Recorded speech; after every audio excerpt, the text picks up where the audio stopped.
आपला मुख्य उद्देश काय, राजनैतिक सत्ता, जसं आपण राजनैतिक सत्तापासून जर सुरू केलं असलो, अलग अलग प्रकारचे जे दुर्गुण आमच्या समाजामध्ये, जसं शाळा आहे, शाळामध्ये कम्प्युटर्स आहेत, परंतु कम्प्युटर शिकवण्यासाठी मास्तर नाही. कम्प्युटर शिकून की 6 महिने झालं का एकच नाही, 4 पण फरक कुणाला पडलं का नाही. गेल्या वर्षी रिझल्ट आला 37% आपल्या वरच्या शाळेचे, पण ते 37 रिझल्ट आल्यामुळे कुणाला काही प्रॉब्लेम झाले का नाही. म्हणजे जे प्रॉब्लेम न होणं आहे हे डॉक्टर बाबासाहेब आंबेडकरांचा अपमान करणं आहे. अपमान करणं का बरं म्हणत आहे मी याच्यावर, कारण जे माणूस जलमभर आपल्यासाठी, आपल्या समाजासाठी, दलित व्यक्तींसाठी जलमभर गलत होत असेल तर बोलायला शिकवलं, निर्भीक व्हायला शिकवलं.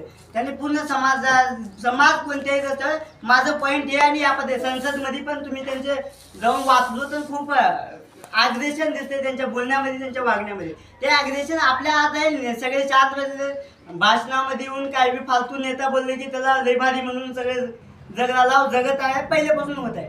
मग चेतना, वैचारिक चेतना जेव्हा आमच्या वागण्यामध्ये आली तेव्हा आपण ठीक पद्धतीने राजनैतिक सत्ता सुद्धा, तर पुरुष सत्ता आजपर्यंत आहे.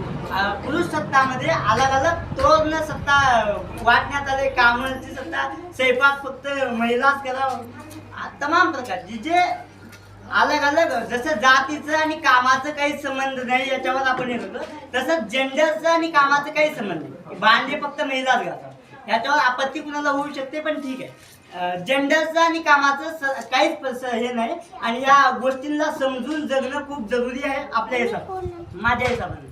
आज बुद्ध डॉक्टर बाबासाहेबांचे गुरु जेव्हा यांना पुस्तक दिले होते 10वीला असताना, जेव्हा ते यांचं पुस्तक वाचून इन्स्पायर झालेलं, आपण डॉक्टर बाबासाहेबांकडून का शिकत आहोत हे सुद्धा खूप गरजेचं आहे.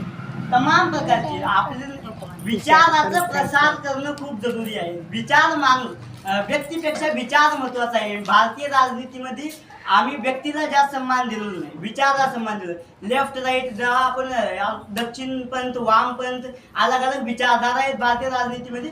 आता मेन बूथ लेवलवर भारताच्या गावागावाकडे विचारधारा पोहोचलीच नाही. नेत्याचा चेहरा बघून, नेत्याचं वागणं बघून, बोलणं बघून आपण वोट देत आहोत.